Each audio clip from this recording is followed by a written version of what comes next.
From our Toronto studios, this is the Muslim News on Muslim Network TV. Assalamu alaikum, I'm Aishah Ashraf.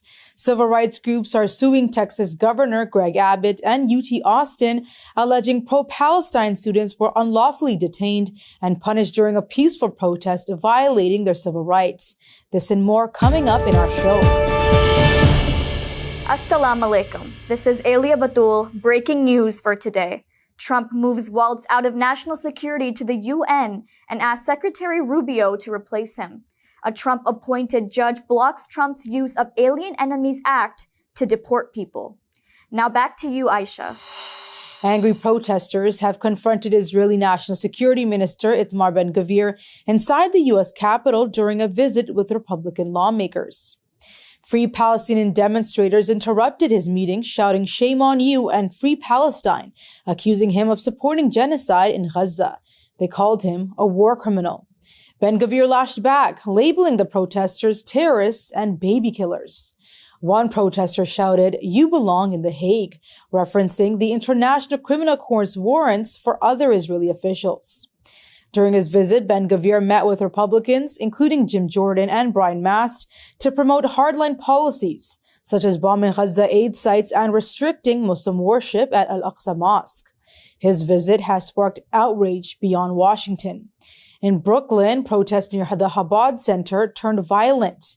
Rights groups, including the Council on American Islamic Relations, condemns Ben-Gvir's U.S. trip, calling him racist and dangerous. Experts say hosting Ben-Gvir risks legitimizing extremism and enabling war crimes amid rising global calls for accountability in Gaza. A group of Free Palestine activists are demanding a ceasefire in Gaza. The protesters staged a silent protest outside the U.S. Capitol yesterday, calling for an urgent humanitarian relief for Gaza. The activists were wearing masks and keffiyehs. They held banners accusing Israel of targeting children and the U.S. of complicity. The protest coincided with the 100th day of President Donald Trump's second term in office. Meanwhile, the UN World Food Program has declared its Gaza food stocks have depleted due to Israel's ongoing blockade. The renewed Israeli assault on March 18th broke the January ceasefire, worsening the crisis.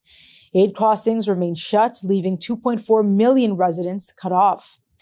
The UN Palestinian Refugee Agency says nearly 3,000 aid trucks are piled up at Gaza's border, unable to cross. Doctors Against Genocide are protesting against the lack of food supplies in Gaza. The group stormed Capitol Hill yesterday with a powerful plea: bread, not bombs. They are urging U.S. lawmakers to push for an immediate and permanent ceasefire in Gaza. Protesters were holding loaves of bread and chanting, "Let the children eat." They warned of mass starvation and health collapse in Gaza, where more than 1 million children face hunger and disease. Dr. Karame Komerle says Israel's actions amount to deliberate malnutrition and destruction of healthcare. Dr. Brennan Bowman, who recently returned from Gaza, said no food or aid has entered for 8 weeks. She praises Palestinian medics for their steadfast courage working even after losing loved ones. She's urging an end to what she called an unconscionable blockade. Israeli airstrikes today have killed at least 26 Palestinians across the Gaza Strip. Gaza's health ministry reports several children have been killed in Khan Yunis. Nearly 77 Palestinians have been injured. In southern Gaza, 4 people have died. In the north, 3 civilians have been killed in Beit Lahya. Another strike in Deir al-Balah, central Gaza, has killed 1 and injured several. According to Al-Quds newspaper, Israeli commander Nikolai Oshurov executed 15 paramedics, UN workers, and rescue staff in Rafah and has reappeared in the Democratic Republic of Congo as a mercenary. The aid workers were found in a mass grave on March 30th with multiple gunshot wounds. They had disappeared after responding to an emergency call. Israel resumed its offensive on March 18th after breaking the ceasefire. Since then, over 2,300 people have been killed and 6,000 injured. The government media office estimates the real death toll since the onset of war exceeds 61,700, including thousands still trapped under rubble. More than 118,000 have been wounded. The International Criminal Court issued arrest warrants for Prime Minister Netanyahu and other leaders for war crimes. Israel also faces genocide charges at the International Court of Justice. Major civil rights groups have filed a federal lawsuit against Governor Greg Abbott and the University of Texas in Austin. The suit claims pro-Palestine students were unlawfully detained and punished during a peaceful protest last April. The case has been filed by the American Arab Anti-Discrimination Committee along with MLFA, Weber Law, and Project Taha. They accuse officials of violating free speech rights. The students say they were tackled, zip-tied, and had their religious head coverings removed.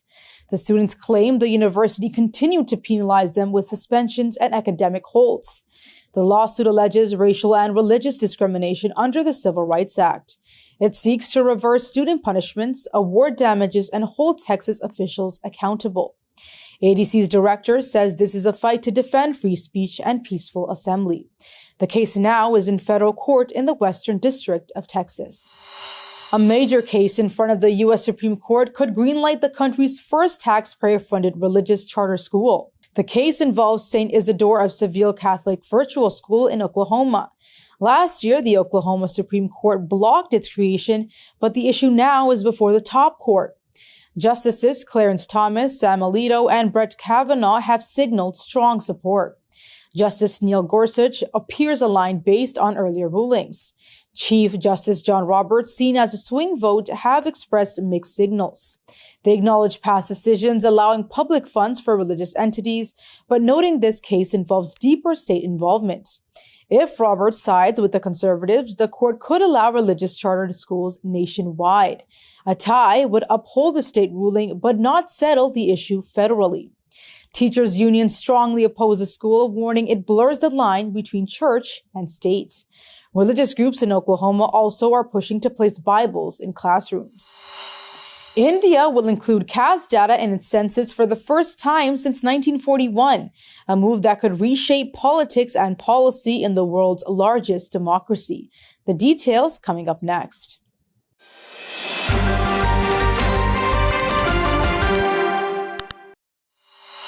U.S. Secretary of State Marco Rubio says the Biden administration State Department has compiled a dossier on a current Trump cabinet member's social media activity.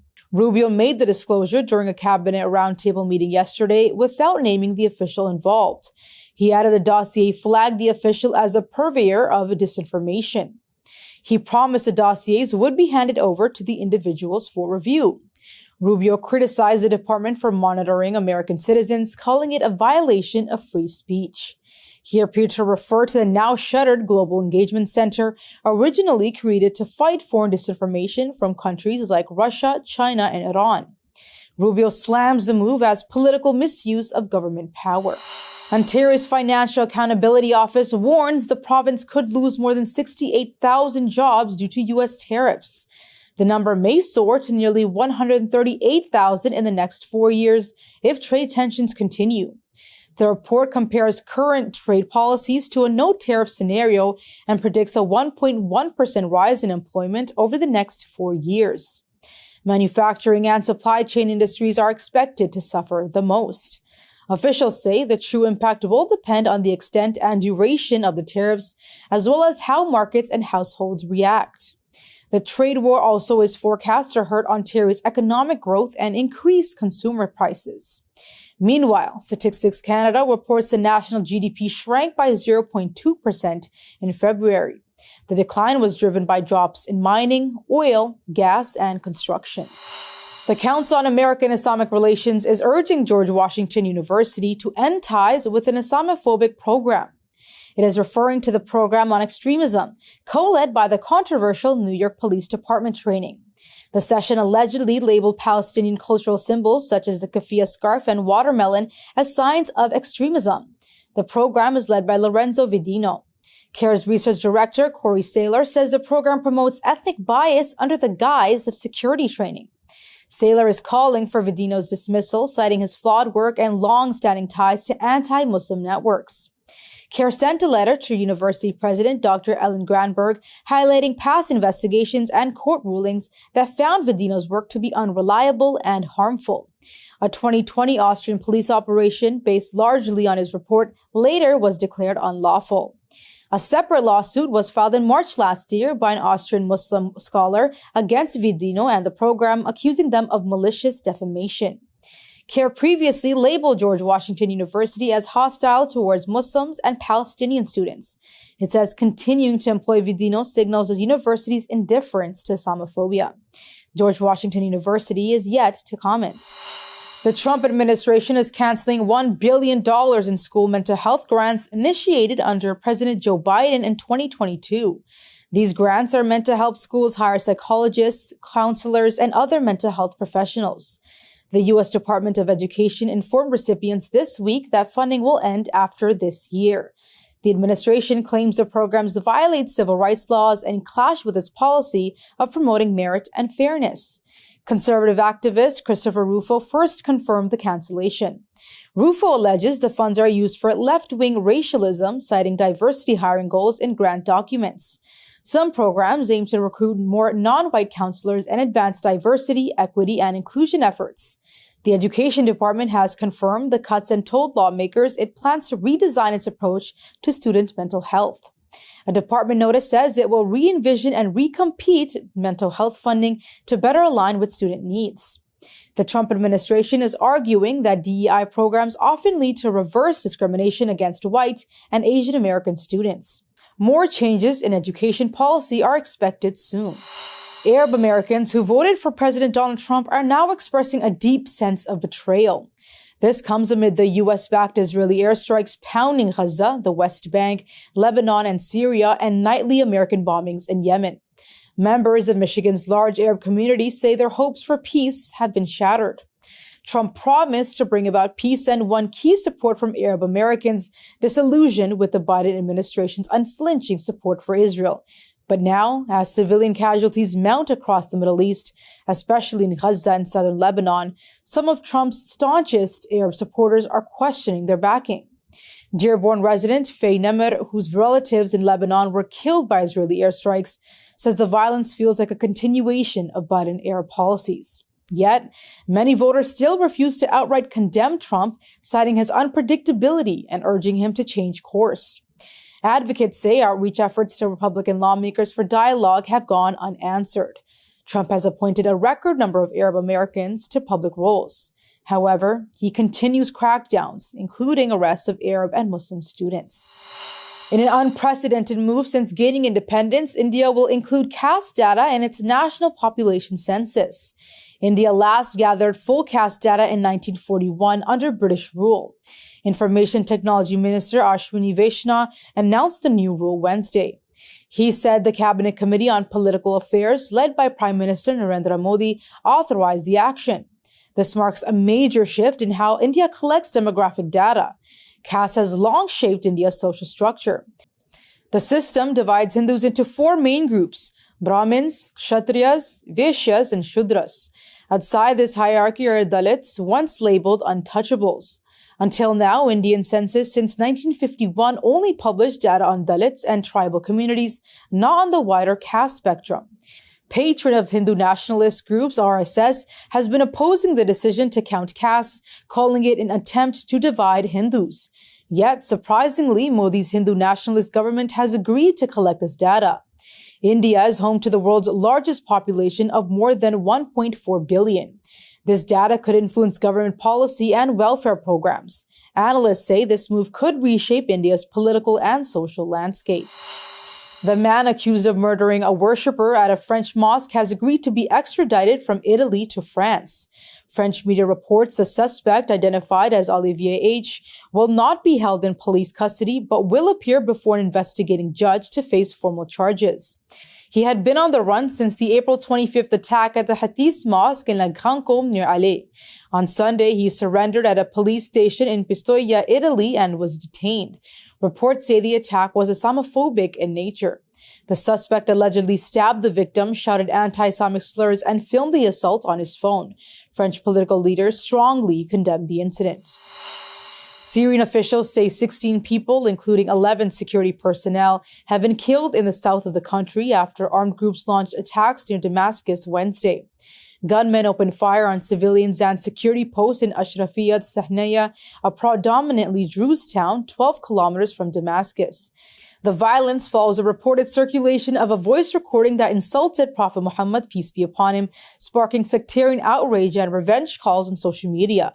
Police Chief Hussam al-Tahan blames outlaw groups for escalating unrest. The new clashes have ended a fragile ceasefire negotiated with Druze leaders, including returning bodies of those killed in previous clashes.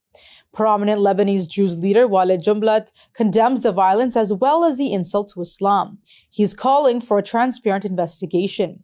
Jumblat warns of attempts by Israeli-backed figures to drag Druze communities into sectarian conflict and is offering to mediate. Meanwhile, Syrian forces have launched a security operation in Ashrafiyat Sahnaya.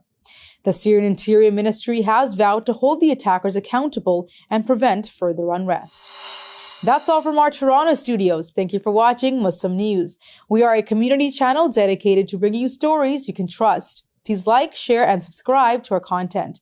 You can also comment to let us know what you think of our coverage. You can donate now by visiting muslimnetwork.tv/donate. For more content, keep watching Muslim Network TV. Salam.